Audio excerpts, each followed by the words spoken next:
Reborn into a deadly novel, a nameless orphan finds herself cornered by an angry guardian demanding submission. She is handed a basket of roses with a cruel warning about the price of failure. Showing zero fear, the white-haired girl snatches the basket, boasting about her perfect sales record.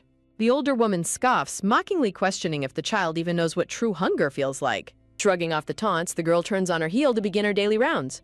An angry shout of her name echoes behind her, but she responds with a silent, childish gesture of defiance. She happily skips away, bidding a cheerful farewell to her miserable temporary home. Inspecting a single red rose, she realizes her guardian's anger is just an excuse to abuse her. Dropping a rose to the pavement, she mentally bids farewell to the novel's original holy order and noble houses. Resolving never to perish in a tragic fire for the sake of others, she bids her final mental farewell to Madame Pamela. She remembers how the cruel woman initially took her in after her escape from a brutal orphanage. Walking down the quiet streets, she focuses solely on carving out her own path. A dark, unyielding resolve fills her mind as she vows to survive this unforgiving world at any cost. Though she shares a name with the novel's saint, she knows their appearance and fate are vastly different. She braces herself, knowing she cannot afford to play the role of a selfless saint. She reflects on the harsh reality that people would look down on her for sharing the saint's name. She remembers that the novel's 3 powerful male leads despised her, leaving her to perish in a raging fire. Eager to escape her scheduled execution, she quickens her pace down the quiet alleyways. Suddenly, a strange presence in the shadows makes her flinch in surprise. She cautiously peeks around a stone corner, her bright blue eyes scanning the darkness. Slumped against the stone wall lies a heavily wounded nobleman with silver hair, his white uniform soaked in blood. She tilts her head in curiosity, silently wondering if the mysterious stranger has already passed away. Noticing the expensive jewels on his bloody clothes, she instantly realizes this stranger must be incredibly wealthy. Her eyes sparkle with pure greed as she imagines the massive reward she could claim. She quietly approaches the slumped nobleman, ready to assess his condition and potential value. Suddenly, the wounded man slowly opens his striking crimson eyes, catching her off guard. Before she can react, a strong hand shoots out and tightly grips her wrist. Panic washes over her as she realizes she is completely trapped in his grasp. Despite his severe injuries, the nobleman holds her gaze with an intense, unyielding focus. He stares intensely at her, his piercing red eyes searching her face for answers. A sudden realization hits her like a physical blow, leaving her utterly speechless. She denies the terrifying reality unfolding right in front of her eyes. A chilling memory of his future cruelty flashes through her mind, warning her of imminent danger. She gasps in absolute horror as the pieces of the puzzle finally fall into place. Cold sweat runs down her neck as she stands frozen before the dangerous noble. In a moment of sheer panic, she internally screams the terrifying name of Duke Valencia. The two lock eyes in a tense silence, neither one willing to break the overwhelming gravity of the moment. Standing in the secluded alley, she realizes she has just run straight into her ultimate executioner. Trembling under his gaze, she tries to remain calm while his hand remains locked around hers. The Duke's expression softens as he weakly whispers a name from his past. Her panic briefly turns to complete bewilderment as she wonders who on earth he is talking about. She quickly recalls the novel's plot, remembering that the Duke was indeed scheduled to be ambushed here. She struggles to pry herself free, amazed by the sheer physical strength of the dying nobleman. With a sudden yank, he pulls her even closer, refusing to let her escape his grasp. Her vision blurs with shock as she is suddenly thrown off balance. The basket slips from her hand, sending a cascade of red roses tumbling onto the cold stone floor.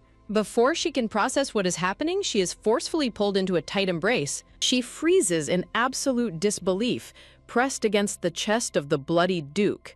Clinging to her like a lifeline, the desperate Duke begs to know why she is returned. In a world of ruthless betrayals, a desperate embrace marks the beginning of an unforgettable destiny. The light blue-haired man desperately begs the girl to tell him she loves him, holding her close as tears stream down. As they sit among scattered roses, she mentally rejects him, determined not to choose his path. Exhausted and severely wounded, the bleeding man completely collapses onto her shoulder. The white-haired girl stands completely frozen, wondering if the wounded stranger is just passed out. She struggles under his weight, finding his unconscious body incredibly heavy to move. She looks back at the slumped, unconscious nobleman, debating her next move. Quiet determination fills her eyes as she makes a final decision. The bloody, unconscious young man remains slumped silently against the cold stone wall. She resolves to help him, noting that he will owe her a massive debt. Knowing the Duke is destined to kill her, she aims to win his favor now to survive. Summoning all her strength, the tiny girl drags his heavy body down the alleyway. Exhausted from the physical strain, she sits on the floor, catching her breath after the ordeal. Her exhaustion quickly turns to concern as she examines his critical condition. Reflecting on her harsh past, she notes that despite surviving starvation, she knows nothing of stab wounds. She stares blankly at his bleeding torso, wondering how she can possibly treat his injury. Remembering she has a clean cloth inside her bag, she quickly reaches in to retrieve it. She carefully wraps his bleeding waist with her cloth bandage, hoping it will stop the flow. She demands future payment for her help, knowing it is mere pocket change to a wealthy noble. A haunting premonition of her doomed future flashes before her eyes, pleading for mercy from her eventual executioner. Snapping back to reality, she discovers his valuable pouch and gasps in surprise. Spotting a sparkling valuable locket around his neck, she steals it and accidentally clicks it open. She gazes down at the opened silver locket, stunned by what is hidden inside. Inside the locket lies a vibrant lock of red hair tied with a white ribbon. She hesitates, realizing he will immediately notice if his precious keepsake is missing. Exhausted and still recovering from her recent fever, the young girl curls up and drifts off to sleep. The golden rays of dawn begin to filter into the quiet, dusty room as night passes. Sunlight fills the warehouse, signaling the arrival of a new, fateful morning. She slowly opens her bright blue eyes, waking up on the hard wooden floor. Before she can fully wake up, a cold, commanding voice demands to know her identity. She looks up to meet the piercing red eyes of the fully awakened young duke, his gaze intense. The tension in the room is palpable as the wounded nobleman sits up, ignoring his injury. She gasps in absolute shock, terrified by how quickly he has regained consciousness. She nervously answers that she had just a helper, praying he doesn't realize she stole his gold pouch. The duke's eyes widen slightly as he mutters a name, asking if she is Cordelia. Bewildered, the young girl sweat drops and honestly replies that she has never heard that name before. His gaze softens slightly as he directly asks for her actual name. She looks away quietly, admitting that she does not possess a name of her own. She internally hopes that remembering her simply as his savior will be enough to spare her life later. Suddenly, the duke reaches out and gently cups her chin, his touch unexpectedly soft. Staring deep into her gaze, the duke remarks that she possesses the exact same eyes as Rosie. His words hang heavily in the air as butterflies flutter around them in the quiet room. The girl's mind races as she recognizes that name from the pages of the original book. She recalls that Rosie is the beloved nickname of the saint's mother. Rosie was not only the saint's mother, but also Duke Valencia's legendary first love. The history reveals Rosalind was a fallen noble whose immense divine powers awakened unusually late. She climbed the ranks of the Holy Order and married into House Arixa, but tragedy struck when their child turned 3. In a sudden, brutal ambush, Rosalind was ruthlessly attacked and murdered, tearing her family apart. According to the original novel, Saint Cordelia was supposed to find and heal him. But now that this nameless girl has changed the timeline, what terrifying consequences will she face? Standing on the absolute precipice of a deadly fate, the white-haired girl internally rejects the wounded duke's touch, knowing she is not the legendary woman he seeks. A sudden noise startles her as she hears someone approaching their secluded warehouse sanctuary. She aggressively slaps his hand away, vehemently denying she's the person he thinks she is. Sweating with anxiety, she passionately denies having any connection to his past. Her frantic denials are cut short by an ominous creak echoing through the room. A strong hand suddenly grips hers, pulling her into immediate action. The young nobleman quickly pulls her behind a massive wooden crate as she glances around in confusion. The duke urgently commands her to drop as they dive for cover. They huddle closely behind the crate, freezing as heavy footsteps approach their hideout. 2 suspicious intruders enter the warehouse, searching for signs of life. The girl trembles in silence, praying their hiding spot remains undetected. The intruders search the dusty warehouse, completely unaware of the hidden pair nearby. A public service message displays support resources for those experiencing a crisis. One of the intruders grows highly suspicious, asking if a noise was just made. The thugs engage in crude banter, completely distracted from their search. Men casually gossip about their employer's cruel habits while patrolling the area. She quickly covers the duke's mouth to prevent any accidental noise. She silently fumes, urging him to remain perfectly still to avoid capture. She taps his lips as a stern reminder to keep quiet. The duke suffers in silence, realizing her tight grip is suffocating him. She panics upon realizing her attempt to hide him almost choked him. The duke stares back at her with piercing, bewildered red eyes. He firmly grabs her wrist to stop her from suffocating him again. His grip tightens around her small arm, asserting his dominance. Her sleeve slips back, exposing mysterious dark marks on her pale arm. The duke stares in shock, recognizing the unmistakable needle marks on her skin. The thugs spot a handmade doll on the table and suspect it as mere trash. One thug kicks her precious handmade doll, mocking his companion's ignorance. He laughs mockingly at the crude, pathetic craftsmanship of the toy. The men realize the nameless girl is missing, speculating about her escape. They cruelly laugh, confident she will be captured and severely punished. The girl freezes in fear, dreading the brutal consequences of discovery. A dark memory flashes of another child who failed to escape. The brutal image of a child being beaten haunts her mind. She grips her own shoulder, paralyzed by the threat of violence. She fears meeting the same tragic, painful fate if she is found. The duke prepares to take action, his hand poised to strike. The duke unexpectedly reaches out, gently patting her head to comfort her. She flinches in utter confusion as his hand gently presses down. He whispers softly, commanding her to close her eyes and cover her ears. She looks up at him, sensing the deadly resolve in his eyes. She tightly covers her ears, blocking out the incoming violence. The Duke looks down at her with a protective, serious gaze. The Duke steps out from hiding, demanding answers about Cordelia's name. He coldly asks if they have a connection to the girl. Terrified, the thugs gasp, demanding to know the bloody stranger's identity. The thug sneers, wondering why a dying man cares about their business. With a chilling smile, the Duke promises he cares deeply, setting the stage for a bloody retribution that will change everything. Plunged into a terrifying situation, the trembling white-haired girl desperately covers her ears and whispers comforting words to survive the chaotic violence unfolding outside. Squeezing her eyes shut, she blocks out the horrific sounds of battle, praying the nightmare ends before she is discovered. A metallic stench of blood heavily fills the air as the agonizing screams outside suddenly descend into a chilling silence. In the dead silence that follows, she holds her breath, paralyzed by the dread of what lies beyond her hiding spot. Soft footsteps echo outside her hiding spot, sparking a wave of panic as she dreads the arrival of her ruthless pursuer. A heavy, suspenseful silence settles over the dusty room as she braces for the worst-case scenario. Opening her bright blue eyes, she gasps in disbelief at the unexpected figure standing before her. The severely wounded Duke kneels down, placing a gentle, protective hand on her head to soothe her fears. Slumping down in exhaustion, the bleeding nobleman suddenly questions why she fled the orphanage. She freezes in absolute shock, desperately wondering how this powerful stranger could possibly know her deepest secret. Squeezing her fists, the girl narrows her eyes in deep suspicion, refusing to let her guard down. Dark memories flash of her torment in the orphanage where cruel captors constantly drained her blood. Remembering her desperate escape, she realizes that revealing the truth will only convince him that she is the coveted saint. When the Duke confidently claims she is Rosalind's daughter, she fiercely yells back, denying she even has a mother. The Duke slyly remarks on her maturity for a 7-year-old, completely baiting her into angrily revealing her real age. Realizing she just mentioned the orphanage, she cuts herself off mid-sentence as panic washes over her. She quickly claps a hand over her mouth, but a nervous hiccup betrays her sudden slip of the tongue. Annoyed by her own mistake, she turns away in frustration while the silent Duke watches her closely. Breaking the tense silence, the silver-haired nobleman delivers a calm but direct command for her to follow him. Despite his bleeding wounds, the Duke drops a massive bombshell, offering to adopt her as his official daughter. The young girl remains dead silent, warily processing his life-changing and highly suspicious offer. She bitterly accuses him of planning to discard her when the real saint appears, but the Duke vows that will never happen.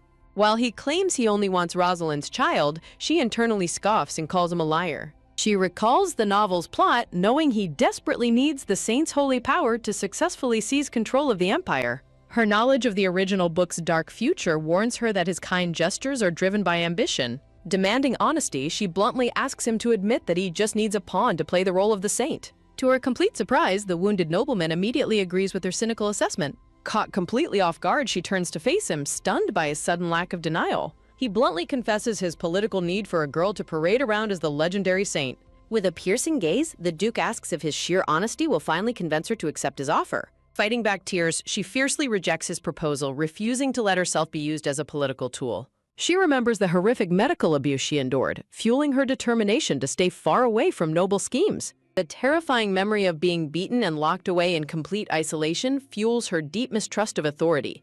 Overwhelmed by the dark trauma of her past, the young girl breaks down into uncontrollable silent tears.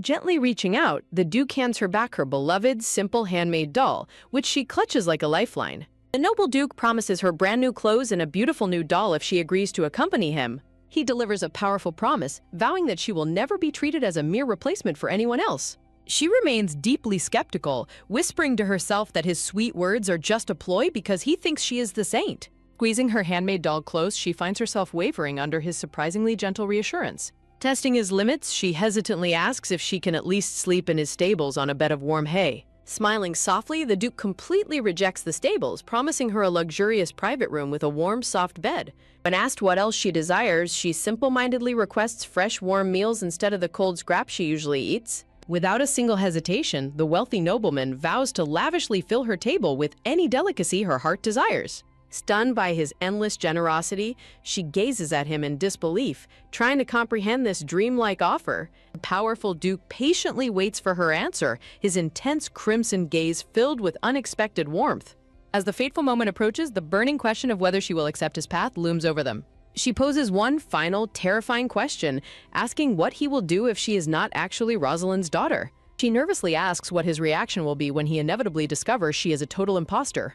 A breathtaking vision of Saint Cordelia with her radiant gold eyes and divine white uniform shifts the scene's tone. The original story describes the true saint as an angelic, pure savior, leaving our protagonist to face an uncertain future. Facing the powerful Duke, the white-haired girl warns him that his real adopted daughter will be far superior to her.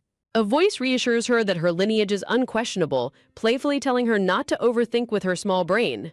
Surrounded by wooden crates, she questions his absolute certainty, but the self-assured nobleman flatly declares he never makes mistakes. As she listens warily, the Duke promises that even if a mistake has been made, the blame lies entirely on him. She frantically shakes her head to stay rational, leaving the amused Duke to wonder if she even knows what logic means. She bluntly asks if he is her father, prompting him to reveal her real father is missing, while he fulfills her mother's final wish. Tension fills the dim warehouse as the young girl asks how this dangerous nobleman could have possibly known her mother.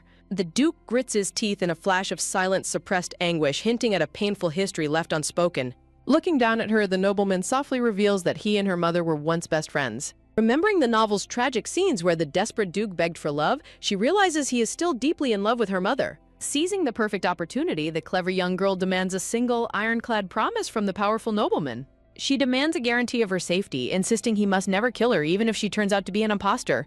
The silver-haired Duke stares at her in absolute bewilderment, completely caught off guard by her strangely grim request. Feeling his intense crimson gaze, the sweating girl stands her ground, while the Duke silently marvels at her fierce survival instincts. Breaking the tense silence, the nobleman slowly reaches his hand out toward the wary white-haired child. Gesturing with open sincerity, the blood-stained nobleman finally introduces himself by his prestigious name, Alessandro von Valencia. Looking down at her, the Duke solemnly swears on the sacred honor of his family name that he will never harm her. Reaching her hand out, she admits she has no name to offer him, but promises to share one once she decides. The Duke suddenly halts his hand, declaring her lack of a name to be a major obstacle for his plans. He explains she needs a name for the formal adoption, sending her into a sudden panic over her lavish future. When the Duke offers to name her Cordelia to celebrate her adoption, she instantly rejects the cursed name of the original saint. Respecting her fierce opposition, the Duke smoothly agrees to discard the name Cordelia without a single argument. The Duke blinks in mild surprise, amused by the young girl's surprisingly stubborn and independent nature. Realizing she has nothing to wear but her filthy rags, the embarrassed girl turns around and panics. Swiftly lifting her from behind, the Duke gently covers her bright blue eyes to shield her from the gruesome scene. Startled by his sudden movement, her small hand instinctively grabs onto the dark cuff of his white uniform. While holding her, the Duke remarks that she smells like a rose, but she dryly responds that she only smells blood. Her words ring true as the fresh crimson blood of his fallen enemies pools silently on the cold floor below. Inspired by the sweet scent of roses amidst the carnage, the smiling Duke officially names her Rosaria. She repeats her beautiful new name in wonder. A stolen gold coin suddenly slips from her tattered brown dress. The heavy gold coin bounces and rolls across the wooden floorboards, ringing out with a loud metallic clink. To her absolute horror, a whole cascade of stolen gold coins begins to clatter loudly around the Duke's boots. The Duke looks down in utter confusion at the sparkling treasure, realizing his newly adopted daughter just robbed him. Sweating profusely, the cornered girl wildly considers making a desperate run for it to escape his immediate wrath. She shamelessly plots to strike his bleeding forehead wound and flee, noticing a fresh trickle of blood on his temple. The chibi Duke touches his forehead in genuine confusion, wondering why he is bleeding there since he was never hit. Sensing his confusion, the guilty young girl avoids his gaze, whistling internally to hide her massive crime. With her heart pounding wildly against her chest, she nervously laughs and plays completely dumb about his injury. She recalls dragging his unconscious body down the stone steps earlier, repeatedly slamming his head on the floor with loud thumps. Before she can accidentally blurt out her confession, the Duke warmly cuts her off to sincerely thank her. Holding her tightly in his arms, the nobleman gently reassures her that she was the one who saved his life. He calmly forgives her stolen coins and rough rescue, stating that her self-awareness of the wrongdoing is more than enough. When she greedily asks to keep the dropped coins, he proudly declares that a Valencia never bends down to pick up pocket change. She sweat drops as she hilariously recalls his earlier dramatic vow to literally crawl like a dog at her mother's feet. The scene transitions as the brilliant full moon rises high into the peaceful starlit night sky. Luxurious royal carriage rattles loudly down the dark forest pathway, carrying them away to his grand estate. Exhausted from her terrifying ordeal, the newly named Rosaria falls fast asleep inside the moving carriage. The powerful Duke gently reaches out his hand toward her sleeping form, his fingers hovering over her soft white hair. Looking down at his sleeping daughter with an affectionate smile, the Duke promises a grand future, leaving us eager to see what challenges await her at the Valencia estate. In the dark of the night, a powerful blood-stained Duke holds his newly adopted daughter, gently patting her silver hair as she sleeps peacefully. The smooth ride comes to an end as the heavy carriage wheels slowly roll to a stop in the moonlit courtyard. Stepping out onto the cold stone ground, the Duke takes his first decisive strides toward his imposing estate. Rosaria fiercely demands to be let down so she can walk, but the determined Duke flatly refuses to release her until they are safely indoors. Her irritation quickly fades into pure astonishment as she looks up, her bright blue eyes reflecting the massive grandeur of her new home.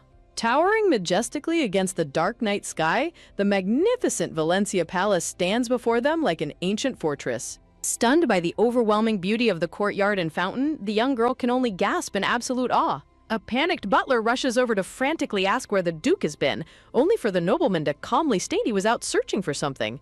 Horrified by the Duke's disheveled state, the butler demands to know why his master went alone and returned covered in fresh blood. While the butler protests that the servant should have handled the search, the Duke quickly cuts him off to stop his relentless nagging. Looking down at the girl's dirty feet, the Duke immediately orders his staff to bathe her and prepare any delicious food she desires. The butler watches warily, sweating profusely as he tries to make sense of his master's sudden bizarre behavior.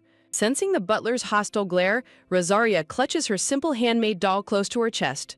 A heavy, silent tension fills the courtyard as the butler stares down at the girl's filthy rags and muddy shoes.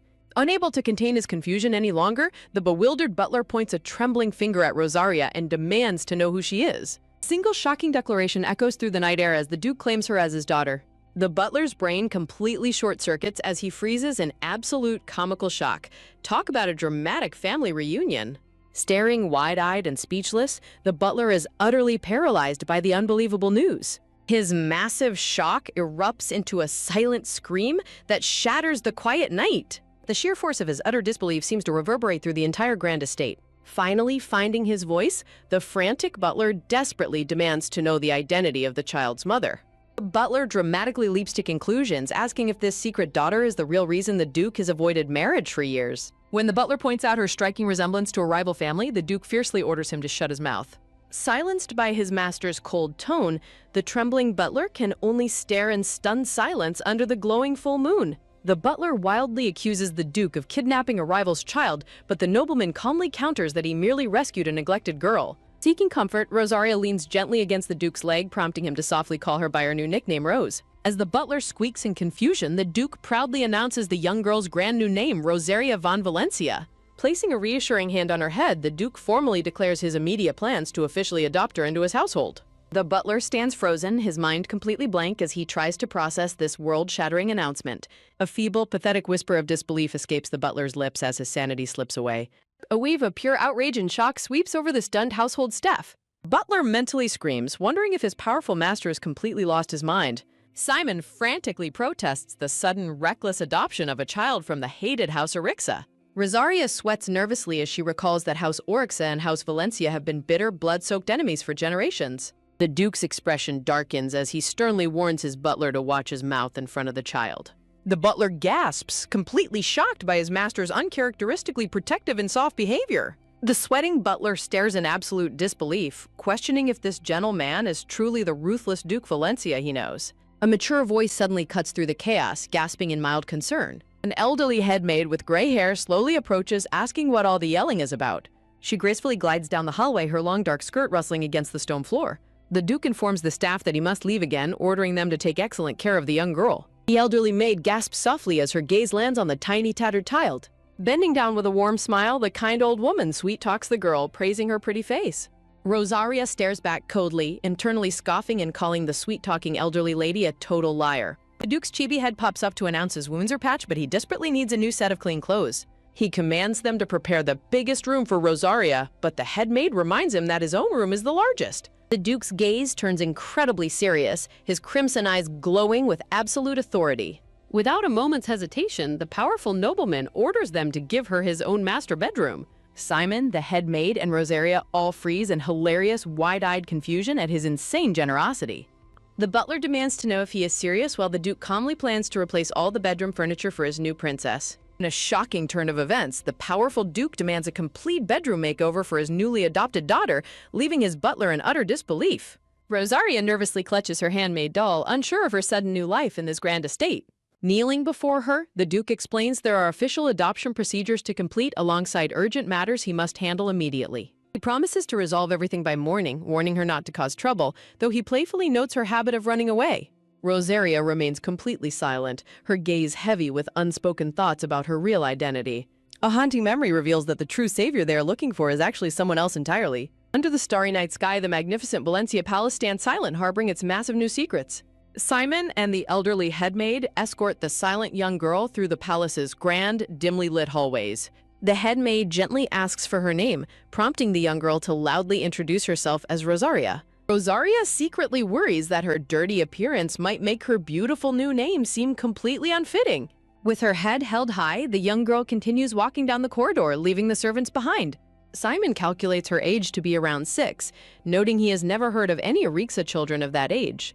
Rosaria snaps back in anger that she is actually 8 years old, catching the surprised butler completely off guard. A sudden realization freezes both Simon and the headmaid in absolute bone-chilling shock. The heavy atmosphere settles over the corridor as a dark, unsaid truth begins to unravel. A tense, silent standoff fills the dark hallway as the servants process this highly explosive piece of information. Simon lets out a bitter laugh, completely astonished by the sheer absurdity of the entire situation. Simon internally screams that the Duke's decision to name this specific child Rosaria is absolute, unmitigated madness. The stressed butler mutters in disbelief at the unfolding chaos, while Rosaria looks on with a nervous sweat drop. Rosaria asks if it is fine to leave Simon behind, but the maid reassures her that his dramatics are entirely normal. The young girl casts a sharp, suspicious glance backward, sensing the lingering hostility in the air. Her instincts prove correct as Simon glares intensely at her back, his eyes filled with deep suspicion. Walking forward, the young girl quietly accepts the harsh reality that the butler clearly does not like her. Now, dressed in a beautiful pink nightgown, Rosaria sits on a massive wooden chair, looking incredibly tiny. The luxurious fabric of her clean new gown drapes elegantly, a stark contrast to her previous tattered rags. A warm, delicious bowl of soup is carefully served before her to ease her starving stomach. The maid gently advises her to eat something soft since she has survived without food for an entire week. Rosaria looks up in absolute disbelief, quietly asking if this incredible meal is truly meant for her. Although the maid warmly confirms it, the young girl suddenly rejects the food, stating she does not want it. The surprised maid asks for the reason behind her sudden refusal as the young girl hangs her head low. Rosaria recalls her harsh past where she was told that children must look miserable to earn sympathy and scraps. Her dark thoughts echo the painful lesson that eating proper food would destroy their pity-inducing image. Without pity, survival becomes impossible for a forgotten orphan in a cruel, uncaring world. She quietly explains that if people stop pitying her, she will lose her only means of survival. The heartbreaking confession leaves the elderly maid completely stunned, her heart breaking for the traumatized child. A heavy, emotional silence fills the massive dining hall as the maid stands frozen beside the small girl. Deeply moved by her tragic mindset, the head maid looks down with overwhelming sorrow and sympathy. Shaking off her sadness, a fierce determination washes over the maid's face as she makes a solemn decision. With ultimate respect, the proud head maid slowly drops to her knees on the cold floor before her new lady. She fiercely promises that Rosaria will never go hungry again, promising her endless delicious meals starting today. Holding her small hands, the maid firmly declares that Rosaria is a human being who deserves to eat proper food. She fiercely asserts that innocent children should never have to shoulder the heavy burdens of adults. The maid urges her to finally stop worrying about earning money or struggling to survive on her own. With a warm, comforting grin, the head maid reassures her that her only job now is to just be a child. Stunned by this unprecedented kindness, Rosaria can only think that this elderly woman is incredibly strange. As Rosaria takes her first steps, her oversized pink dress drags comically against the polished floor. The maid laments not keeping Lady Ingrid's childhood dresses, noting they would have also comforted young Lord Gillian. Hearing the names, Rosaria pieces together that Ingrid is the Duke's sister, wondering about this mysterious Gillian. The maid warns her that Gillian is recuperating nearby, leaving us to wonder what will happen when they finally meet. Wearing a comically oversized pink nightgown, the young girl walks beside the head maid, her hem dragging along the cold floor. In a distant, moonlit chamber, the sickly second prince struggles to breathe as a dark, agonizing pain grips his chest. A sinister dark energy begins to manifest, threatening to consume his very soul as the curse takes hold. Looking up with glowing red eyes, Prince Julian clutches his chest as a cursed black snake tattoo creeps across his collarbone. A deadly curse looms over the royal bloodline, casting a dark shadow of tragedy across their future. The headmaid gently warns the young girl about the prince's condition, preparing her for their eventual encounter. The young girl quietly registers the name of the troubled second prince, wondering what secrets he holds. Complex royal lineages and legendary figures appear on a gilded family tree, highlighting their intertwined destinies. Royal decrees confirm the crowning of the first prince, cementing his ultimate claim to the kingdom's throne. Whispers of the past reveal that even the first prince was deeply captivated by the legendary Saint Cordelia. Yet, despite Saint Cordelia saving his life and lifting the curse, Jillian remained inexplicably cold and distant toward her. Rosaria quickly dismisses any concern, believing her path will never cross with the ungrateful royal prince. They arrive at a breathtaking, sparkling master bedroom fit for a royal princess. While the young girl gasps in pure wonder, the headmaid humbly suggests the lavish room still requires more work to be perfect. The sheer scale of the ridiculous wealth leaves the former street orphan completely dumbfounded and overwhelmed. Warm candlelight illuminates the elegant drapes, creating a cozy and welcoming atmosphere for the young guest. The kind headmaid warmly bids her a peaceful night's rest. As the maid tucks her in beneath the heavy velvet blanket, Rosaria experiences a sudden rush of unfamiliar warmth. Confused by the gentle gesture, the guarded young girl abruptly questions the maid's affectionate behavior. The surprised headmaid blinks in silence, unsure of how to explain a simple gesture of maternal love. In a heartwarming turn of events, Rosaria gives the surprised woman a sweet kiss on the cheek. The deeply moved headmaid expresses her immense gratitude, thanking the young lady for such a precious moment. Left alone in the massive bed, the young girl stares up at the ceiling, trying to process this sudden rush of genuine affection. Finally, letting her guard down, she drifts into a peaceful, worry-free sleep for the first time in her life. Meanwhile, as the night progresses, a dark and swift operation unfolds in the outer city. Grim news spreads as the mangled bodies of the abusive orphanage gang are discovered in a blood-soaked back alley. The ruthless criminals have been utterly erased, leaving absolutely no trace of who delivered this swift, brutal justice. Morning arrives as golden sunlight bathes the magnificent Valencia Palace, masking the dark events of the night. Waking up, Rosaria rolls around in the incredibly soft sheets, utterly delighted by her luxurious new surroundings. A pure, joyful smile graces her face as she revels in this unbelievable comfort. Suddenly, her instincts flare up and she freezes, sensing an unexpected presence nearby. Panic instantly sets in as a mysterious, towering shadow suddenly looms over her bed. Her heart pounds wildly as she scrambles backward, her eyes wide with absolute terror. Looking back, the powerful Duke appears completely calm, unaware of the sheer panic he has just caused. Terrified of being left alone with the room's hidden secrets, the young girl scrambles out of bed. Leaping forward, she desperately clings to the Duke's leg, screaming in terror about a disembodied head. She frantically shrieks about a severed head, leaving the powerful nobleman utterly bewildered by her sudden outburst. Simon and the headmaid arrive, with Simon quickly deducing that she must have been frightened by the Duke's taxidermied horse head. When the Duke sternly reminds his butler that the chamber has already been reassigned, a sweating Simon quickly apologizes. Staring at the white horse mount, Rosaria is profoundly disturbed that anyone would choose to sleep under such a creepy decoration. The Duke casually explains the dark, symbolic victory behind keeping the head of his rival family's white horse crest, prompting the headmaid to gently suggest the tale is far too gruesome for a child. Historical records paint House Arixa as a righteous family of light, symbolized by the noble white horse. In stark contrast, House Valencia historically operated in the darkest shadows, executing the kingdom's most dangerous and secret affairs. Bound by generations of blood and duty, the two houses were destined to remain bitter, irreconcilable enemies. Rosaria finally understands the butler's hostility, realizing he falsely believes she is a descendant of their hated rivals. Yet she secretly knows that having silver hair does not automatically make her an Arixa, especially since her true lineage is entirely unknown.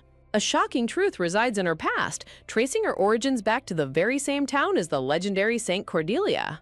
In a harrowing revelation, she remembers her hair was dyed silver for a singular, tragic purpose, to serve as a decoy and be kidnapped in place of the real saint. Brushing aside the dark memory, she happily munches on a delicious soft piece of bread. Pointing triumphantly, she declares this heavenly food to be the only thing she will ever acknowledge as real bread, leaving us on the edge of our seats as her extraordinary new destiny begins to unfold.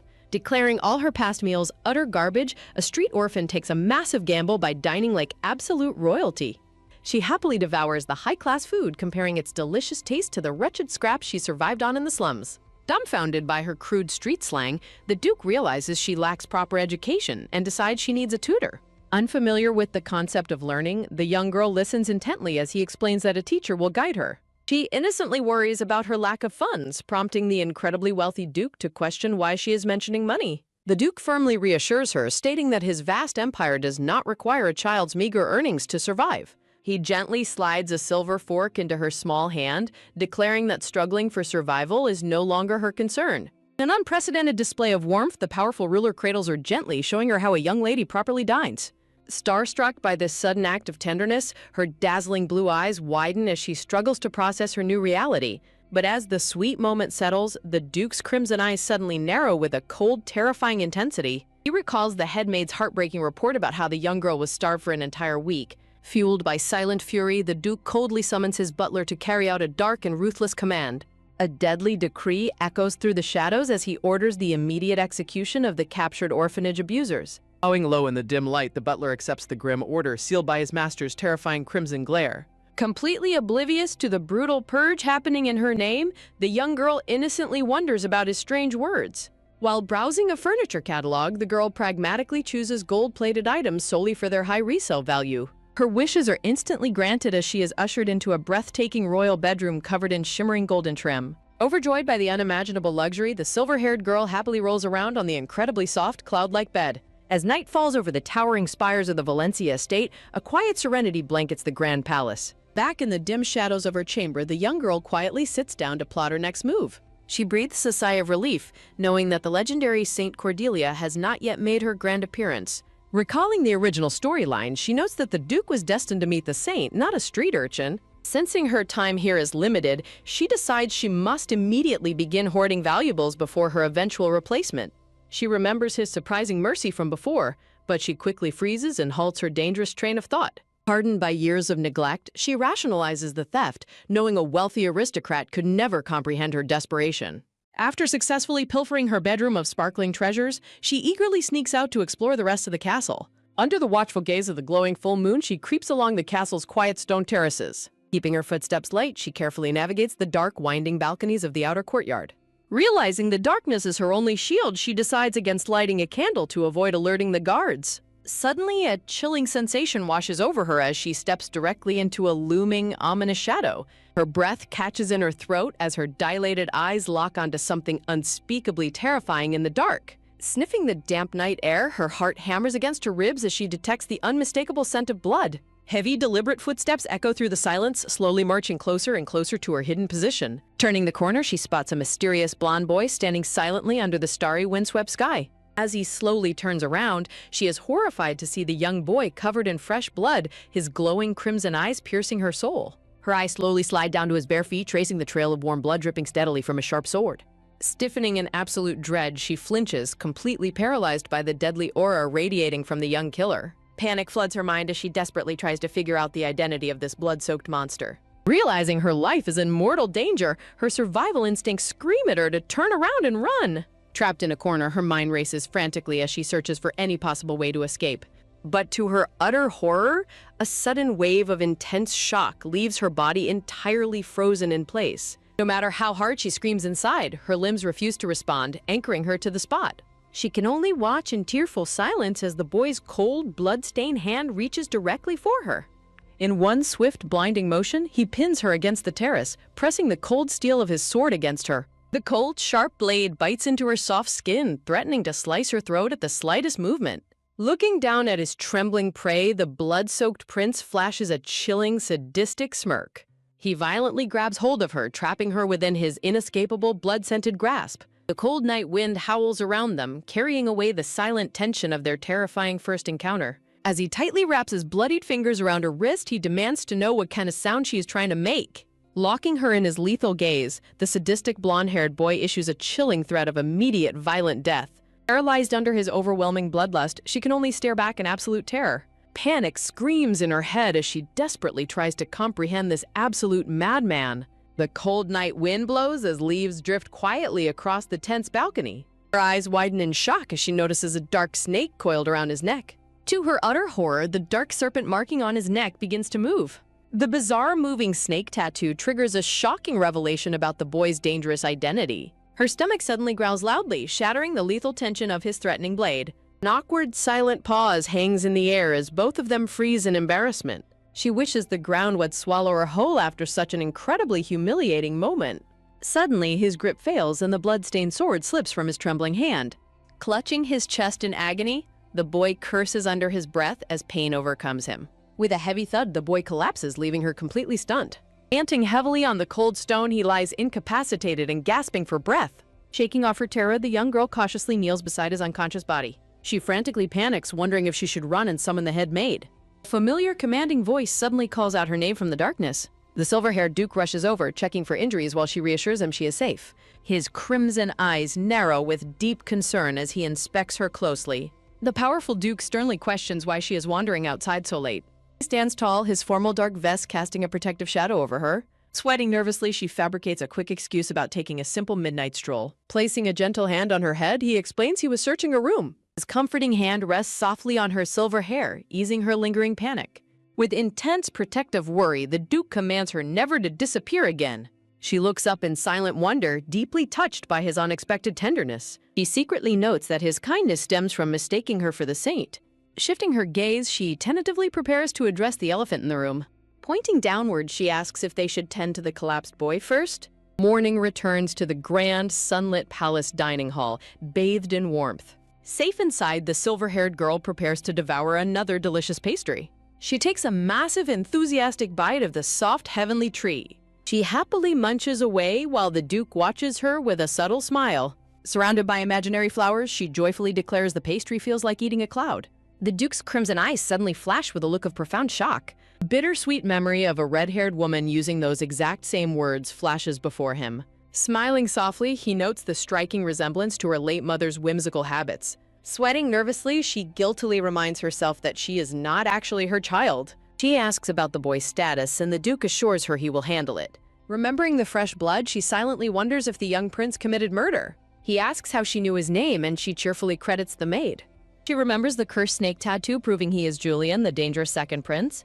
Desperate to change the subject, she quickly asks about her promised tutor. He admits finding a suitable educator for her is proving exceptionally difficult. The Duke lists absurdly high academic, artistic, and musical requirements for the position. She gasps in disbelief at the standards, but he casually boasts he meets them. She secretly wonders why any overqualified genius would ever waste time teaching her. The scene shifts as she reflects on the very few people she has met. She realizes her entire social circle consists solely of the Duke and his closest servants.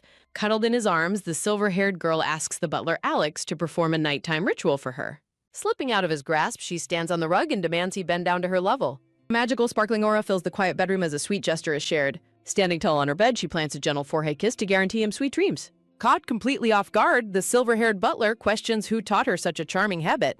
With a tender smile, he reciprocates the sweet dream gesture before leaving her to rest. The next morning, the sun rises over the grand estate as Julian extends a surprising invitation. Rumors spread that the frail prince desires to issue a formal apology for his actions. Walking down the grand corridor, Rosaria grumbles about having to visit him due to his poor health. Accompanied by the loyal head maid Emma, the silver-haired girl stands nervously before the grand double doors. Rosaria's blue eyes widen in sudden panic as she detects the faint scent of blood. Emma politely knocks on the ornate door and receives instant permission to enter the chamber. Heavy wooden doors slowly creak open, revealing the bright sanctuary of the second prince. A refreshing breeze sweeps through the sunlit bedroom, rustling the sheer white curtains. Standing near the window is a pristine, elegantly dressed young boy with golden blonde hair. Keeping her distance, Rosaria cautiously hides behind Emma's black dress as they face him. The blonde boy gracefully turns around, his elegant cape swishing with royal poise. Rosaria's eyes dilate in complete shock as she gets a clear look at his face. Framed by blooming red roses, Julian looks like an absolute angel under the warm sunlight. His soft, calm features are a stark contrast to the blood-soaked monster from last night. Gorgeous red roses surround him, adding to the incredibly serene and peaceful atmosphere. Still deeply traumatized by their first encounter, Rosaria tightly clutches the maid's skirt in fear. Julian welcomes them politely from his grand canopy bed, looking remarkably frail and harmless. A sudden loud hiccup escapes Rosaria's mouth, forcing her to immediately duck back in embarrassment. Sweating with anxiety, she desperately tries to reconcile this gentle boy with the ruthless killer. Julian looks back at her with soft, inquisitive crimson eyes, completely devoid of malice. He flashes a warm, polite smile and softly expresses his deep gratitude for her visit. Flabbergasted by his sweet demeanor, she privately notes how he seems like a totally different person. Emma quickly gestures for him to stay in bed, insisting he does not need to strain himself. Standing tall, Julian smiles warmly and asks if she is indeed the girl named Rosaria. Rosaria freezes up, her eyes wide as she prepares to speak to the prince directly. Standing in her pristine shoes, she nervously introduces herself and confirms her name. Julian's bright crimson eyes lock onto her with a look of profound, gentle curiosity. Kneeling with perfect royal manners, Julian kisses her hand and asks her to call him by his name.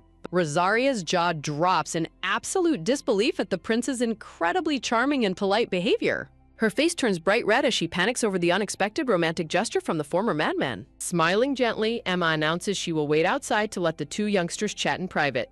Rosaria panics internally, desperately wondering why the maid is leaving her alone with him. The heavy double doors close with a sharp click, trapping them alone in the quiet room. An awkward silence fills the vast chamber as the two children stand a few paces apart. Rosaria wears a blank, sweating expression while Julian looks at her with growing concern.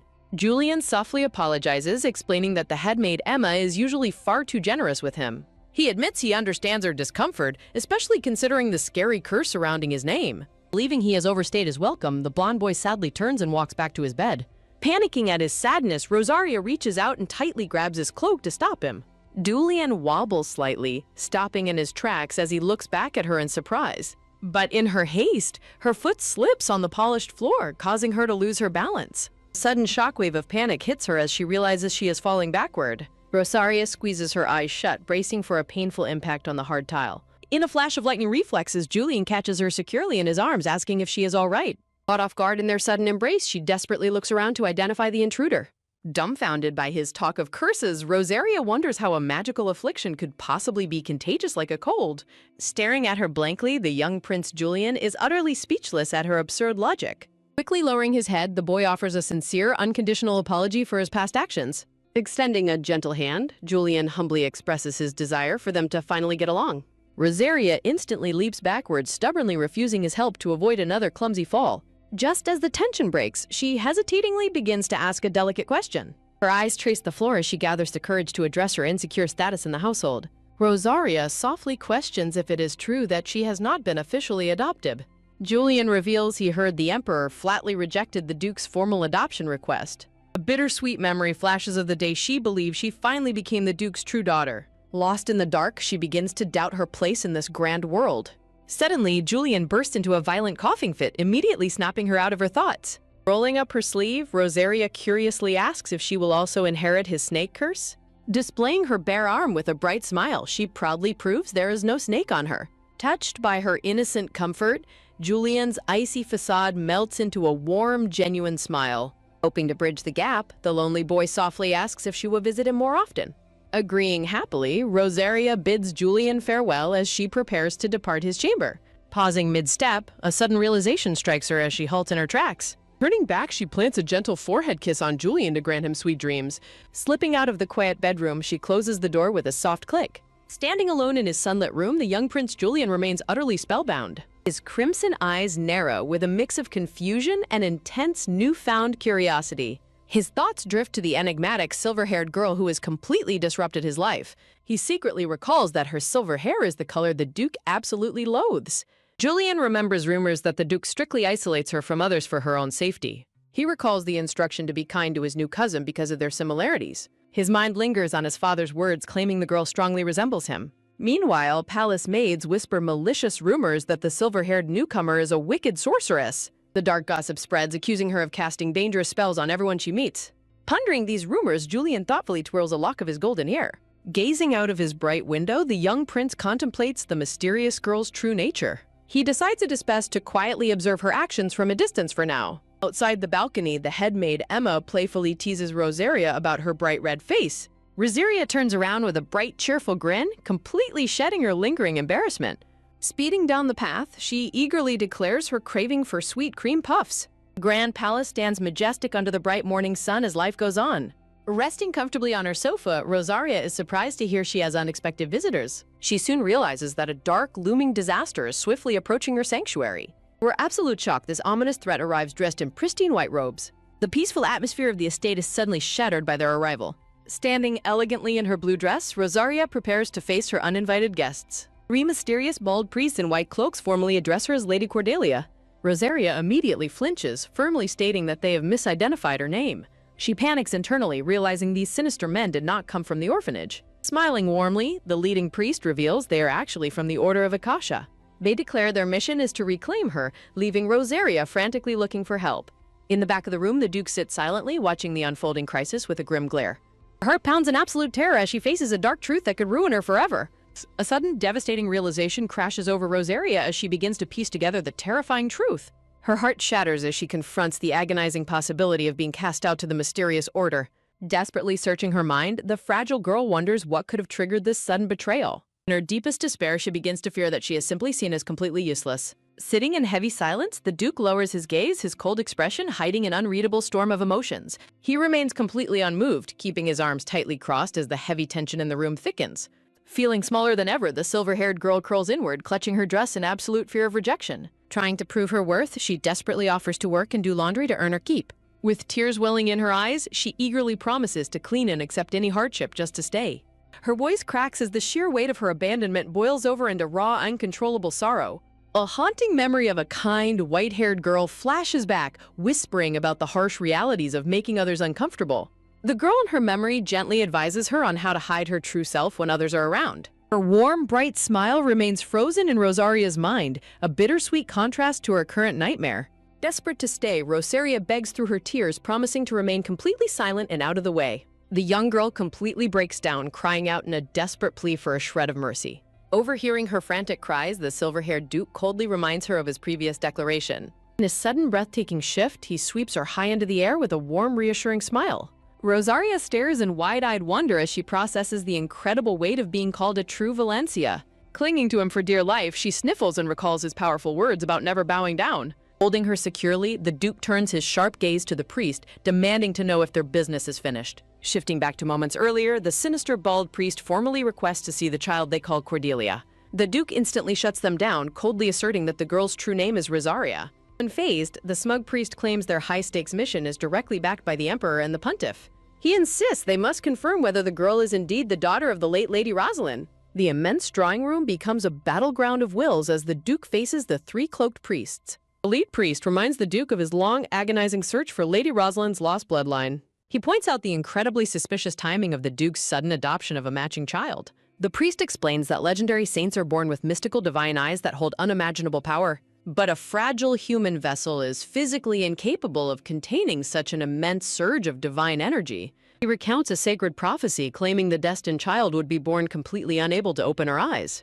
Only when the power fades to normal would her eyes open, a prophecy allegedly fulfilled by Lady Cordelia.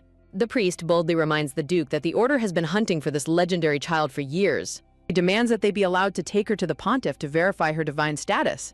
The Duke listens in absolute silence, his piercing red eyes filled with cold, calculating disdain. He scoffs in complete mockery, finding the priest's wild claims utterly ridiculous. The grand emblem of the Empire shines brightly, representing the ancient powers clashing in the shadows. The looming threat of the Order and the rival House Arixa prepares to tear the young girl's life apart.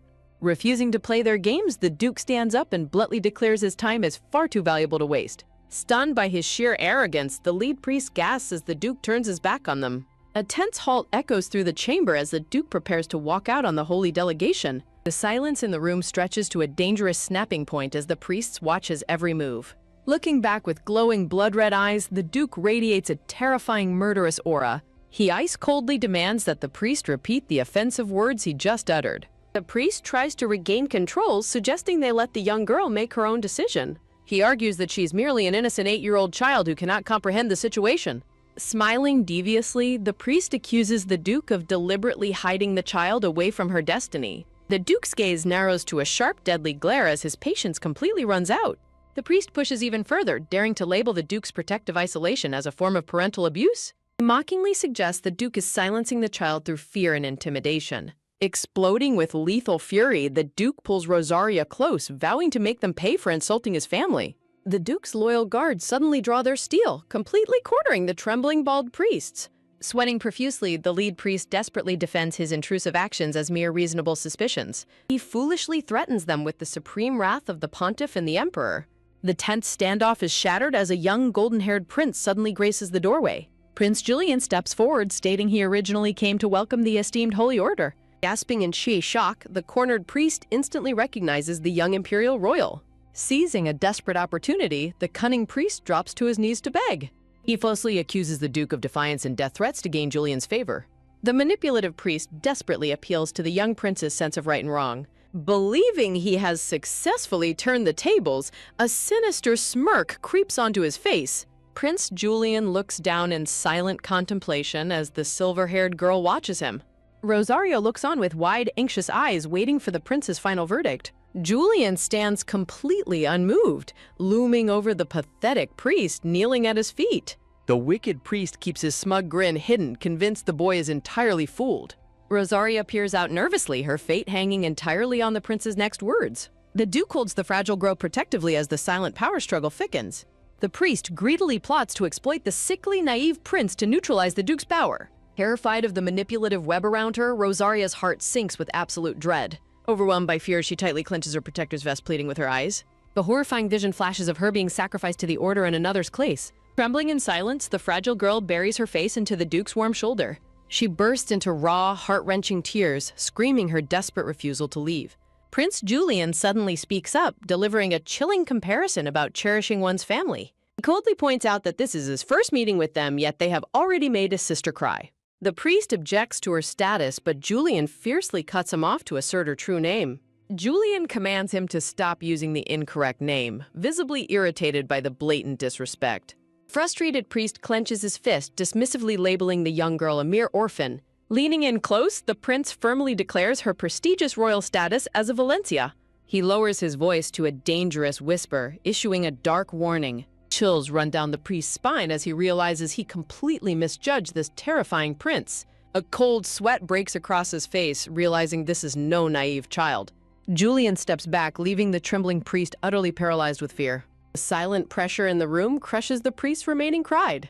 Turning back to the family, the young prince's expression melts into a warm smile. Julian happily notes that the defeated priests are now ready to accept their punishment. Rosaria loudly declares her absolute refusal to ever step foot in the order. She furiously shouts at them to never return to her home again. Looking at her fierce outburst, the Duke's face softens into an incredibly proud smile. Snorting in triumph, Rosaria crosses her arms with a proud, adorable huff. With the crisis averted, the majestic estate shines peacefully under the clear sky. The grand palace stands tall, returning to its usual quiet and luxury. Rosaria sits gloomily on her grand chair, looking thoroughly defeated by her plate. The Duke teasingly reminds her of her promise not to complain about her food. She struggles to swallow a bitter bite, finding the healthy meal absolutely dreadful. Her eyes light up with sudden curiosity as she hears she is getting a teacher. Rosaria imagines a highly accomplished, multi-talented tutor with green hair. Scene shifts to a bright hallway adorned with historic paintings. A brown-haired maid teases her guest about looking like they've seen a ghost. A tall, elegant young man stands before Rosaria, introduced as a top academy graduate. The newly appointed tutor, Simon, humbly looks down as they discuss his impressive academic background. This brilliant scholar is actually the Duke's highly accomplished younger brother, Simon. Rosaria is completely amazed by her tutor's endless list of impressive talents. Holding a pointer gracefully, Simon sits down to begin their first official lesson. Rosaria sits comfortably beside Julian, who beams with a warm, bright smile. Rosaria questions his unexpected visit, but Julian sweetly reminds her of his promise. Turning their attention to history, Simon asks if they know their family's true origins. Their glorious lineage traced back to a dark prophecy in the Book of the Apocalypse. A terrifying dark force known as the Four Knights was destined to rise. To save humanity from complete ruin, the heavens sent two divine saints. Rosaria listens with undivided attention as the ancient legend of the world begins. The mystical legends of the saints echo deeply with her own mysterious origins. Needing a mortal champion to fight the darkness, the saints chose a human leader. That legendary human champion went on to become the Empire's very first emperor. Under the first emperor's strong guidance, the fate of humanity was forever changed. The emperor gathered 4 mighty heroes to stand against the apocalyptic threat. Backed by the immense divine power of the two saints, the coalition marched. Together, they defeated the dark forces and brought peace to the realm. But victory had a horrific cost, leaving the heroes struck with a deadly curse. Unable to cure the knights, the saints transformed the curse into raw, weaponized power. This volatile new energy was sealed deep within the souls of the heroes. With the Order's sacred blessing, the Emperor founded a glorious new empire. The White Knight's incredible power went to House Arixa to rule the East. To the west, House Petros ruled with the fiery strength of the Red Knight. House Lampez dominated the southern lands with the dark might of the Black Knight. Finally, holding the power of the Blue Knight stood the formidable House Valencia. Their family was destined to rule over the freezing, harsh northern territories. Simon explains how these 4 great houses became the pillars of the empire. While the emperor lived a peaceful life, a different fate awaited his descendants. Unlike the heroes' bloodlines, the royal family's power manifested far differently. Diluted by mortal marriages, the imperial descendants began inheriting unpredictable, dangerous curses. Julian calmly confesses to Rosaria that he was destined to inherit this affliction. But Simon suddenly hints at a legendary, hidden path to absolute salvation. If a powerful soul can purify the dark curse using pure divine energy, Simon reveals that Julian can finally be liberated from his agonizing curse. Rosaria's eyes shimmer with a sudden mysterious light at the mention of purification.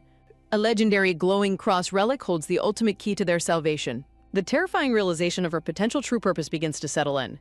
Julian firmly intervenes, fiercely denying that Rosaria is the legendary saint they seek. Backing down immediately, the clever tutor apologizes for his controversial slip of the tongue.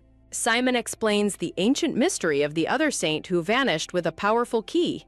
That legendary saint vanished into thin air, taking the world's salvation with her. She hid it inside a mythical sanctuary where all of time itself is recorded. Meanwhile, the Grand Ducal estate remains bathed in peaceful, bright sunlight. But the tranquil gardens hide a storm of incoming, high-stakes political conflict. A sudden loud yawn shatters the silence of the prestigious imperial study room. Startled by the unexpected intruder, Julian demands to know why Blake has arrived. Sitting smugly before them is Blake, the formidable heir of the Dark House Lampez.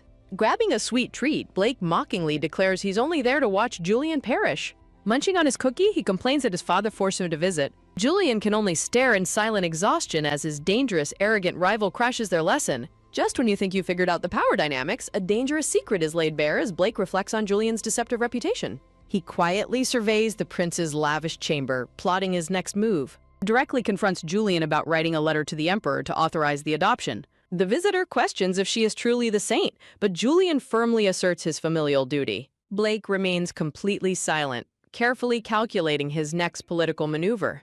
Julian quietly resolves to protect her by keeping her close at all times. He deeply fears losing her if the intrusive priests manage to take her away. Meanwhile, Rosaria stands with quiet grace, determined to face whatever challenges lie ahead. Julian notes his rival's apparent good mood, prompting a sarcastic look from Blake.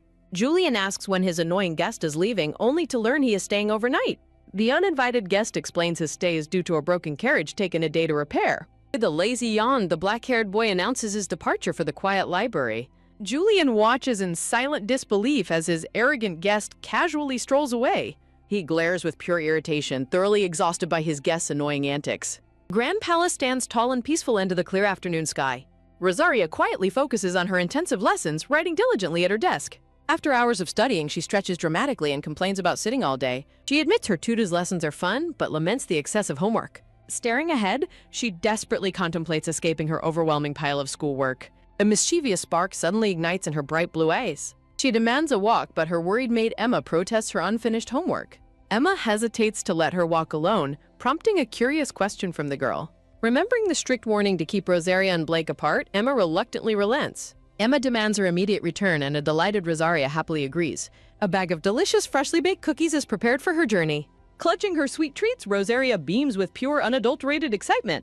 She cheerfully promises to return soon as she heads outside. She steps out into the lush, sun-drenched palace gardens. Light footsteps echo softly through the quiet and peaceful grounds. Rosaria happily strolls through the manicured hedges, enjoying her brief freedom. She marvels at her surroundings, assuming everything must be incredibly expensive. Suddenly, she stops in her tracks as something unexpected catches her eye. She collides headfirst with a painful bump, crying out in surprise. A heavy red book falls from above, landing with a loud thud. The mysterious volume lands on the soft-green grass. Nursing her sore head, she curiously approaches the fallen book. She gently picks up the mysterious text to inspect it. She looks up into the leafy branches to find where it came from. A sudden rustle in the branches catches her completely off guard. With a sudden yelp, she completely loses her footing and tumbles down. Blake turns around in surprise at the sudden noise. They crash into each other, immediately exchanging sharp, annoyed questions of identity. Blake stands up coldly while a sudden rustle in the trees draws their attention. Rosaria looks around in utter confusion, trying to make sense of the chaos. Her eyes fall upon her precious cookies, now completely shattered on the grass. Pure horror and despair wash over her as she realizes her snacks are ruined. She bursts into dramatic tears, wailing over the tragedy of her untouched treats. She slumps to the ground, surrounded by a dramatic aura of absolute heartbreak. Blake dismisses them as mere cookies, but she furiously retorts they were special. Devastated by her ruined treats, Rosaria breaks down in tears while Blake watches in sheer confusion. Blake awkwardly offers to buy her 100 cookies to stop her tears, prompting Rosaria to ask if he is Julian's visiting friend. Blake reluctantly agrees that he and Julian can be considered friends. Clutching the heavy red book, Rosaria questions why Blake is lingering in the garden instead of visiting Julian. Rosaria looks down, closely inspecting the mysterious red book in her hands. Blake is completely shocked to learn that she can effortlessly read the book's ancient text. Testing her unbelievable abilities, Blake points out different passages for Rosaria to translate. Stunned by her literacy, Blake demands to know where she learned to read the ancient language. Rosaria looks up in utter confusion, caught off guard by his sudden interrogation. Rosaria casually confesses that she never actually studied the ancient script and can simply read it naturally. Blake is left speechless, realizing the terrifying weight of her innate ability. He stares at the ancient runes on the book, grappling with her mysterious connection to it. A tense silence falls between them as they lock eyes in the quiet garden. The reality of her unassisted reading ability sends a shockwave of disbelief through his mind. Hearing a familiar voice nearby, Rosaria suddenly calls out to her maid, Emma. Before leaving, Rosaria tells Blake to play nice with Julian, while Blake notes that the prince must be incredibly bored. Blake mentally scoffs at the absurd notion that the formidable prince could ever simply be bored. Shifting his focus, Blake calls out to her, asking to confirm her identity. Rosaria confirms her name, curiously asking why he is suddenly interested in who she is. She stands waiting, completely unaware of the political storm surrounding her name. Blake internally recalls the rumors surrounding this mysterious girl who is believed to be the legendary saint. Suddenly, Blake reaches out and firmly grabs Rosaria by her hand. Blake gazes down at her with an unexpectedly soft, calculating expression. Blake gently whispers to her, pointing out that she is no longer crying. He continues his unexpected compliment, declaring that she is far from stupid. In a dramatic chivalrous gesture, Blake unexpectedly kisses the back of her hand. Overwhelmed by his sudden boldness, Rosaria instantly recoils, bluntly stating that she does not like him. Snapping her hand back, she demands that he stop talking nonsense and release her. Stunned by her immediate rejection, Blake asks in disbelief if she truly dislikes him. He presses further, demanding to know the reason behind her sudden dislike. Rosaria bluntly replies that she needs no reason to simply find him unpleasant. Emma's voice echoes through the garden as she searches frantically for her missing charge. Rosaria gasps, realizing her peaceful escape has officially come to an end. Rosaria suddenly utters his name, her mind flashing back to the legendary prophecy.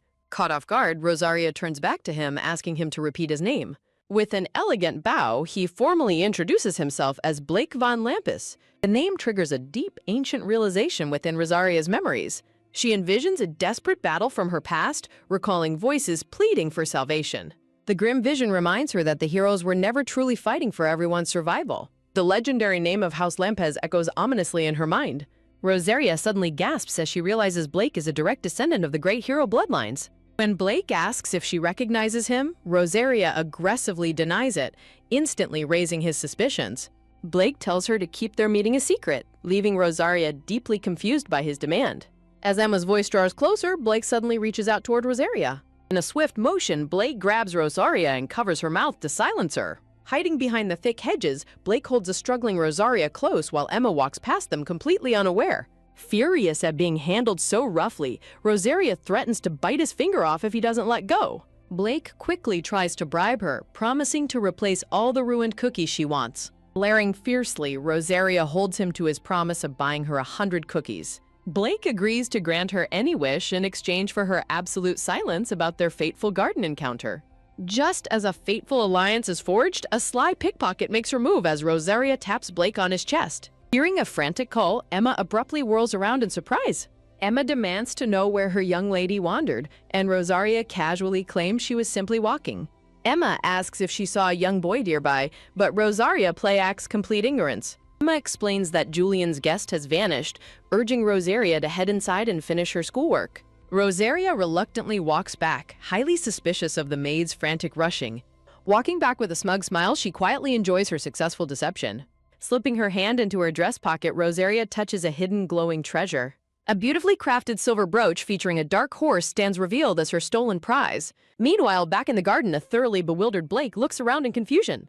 Blake touches his bare collar, suddenly realizing his precious family heirloom is completely gone. As the truth sinks in, Blake's calculating expression shifts into deep concern. Rosaria gleefully schemes to sell the expensive-looking jewel to fund her future escape. The thought of delicious cookies causes her to hesitate in deep contemplation. A wave of unexpected guilt washes over her as she looks back toward the garden. Emma stops in her tracks as her young lady calls out to her.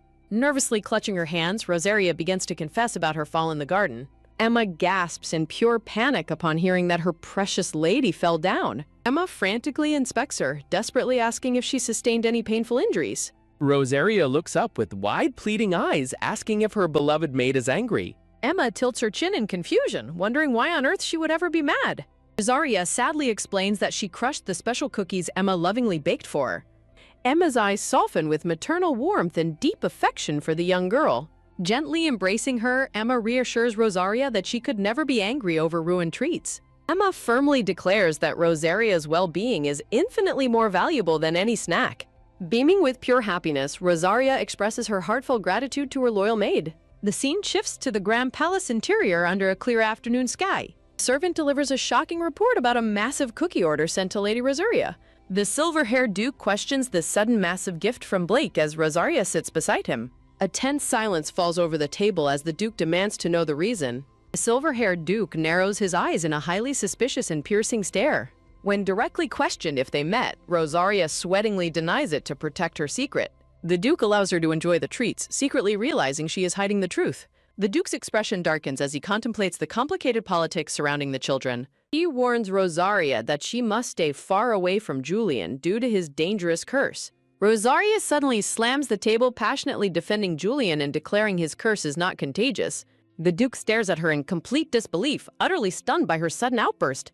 Rosaria insists that Julian is part of their beloved family, calling the Duke a fool.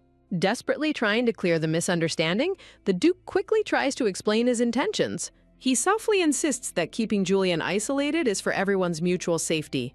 Rosaria furiously demands a logical reason for treating Julian like a dangerous pariah. The Duke recalls a terrifying memory of a blood-drenched Julian losing complete control of his curse. Rosaria falls silent, grappling with the harsh, terrifying reality of Julian's affliction. A heavy, melancholic atmosphere wraps around her as she reflects on Julian's tragic isolation. The Duke gently explains that protecting both of them is his ultimate priority. Deeply hurt, Rosaria flatly rejects the gift, refusing to eat the cookies under these conditions. She turns on her heel and stomps away, leaving her guardian behind in the quiet dining room. The heavy wooden doors slam shut with a resounding, echoing clack. Left completely alone, the silver-haired Duke looks down in deep, sorrowful concern for the family's fractured future. Whispers of the past echo through the grand manor as Emma begs Duke Valencia for a crucial favor. Emma softly suggests that the young, lonely lady desperately needs a true friend her own age. Looking thoughtful, Duke Valencia hesitates, wondering if pushing her into society is simply too soon. Emma's expression fills with sorrow as she pleads for her young lady's future happiness. Meanwhile, Rosaria rests quietly in her room, her long white hair cascading across the bed. She lies in deep contemplation, completely unaware of the decisions being made for her. The quiet morning transitions to a busy routine as a golden comb styles her hair. Emma gently prepares her for the big day, prompting a bright and happy cheer from Rosaria. Wearing a beautiful red gown, Rosaria prepares to set off alongside her escort, Simon. Emma and the other maids wave a fond farewell as the carriage prepares to depart. The carriage bursts forward with a magical foosh, heading straight toward the royal palace.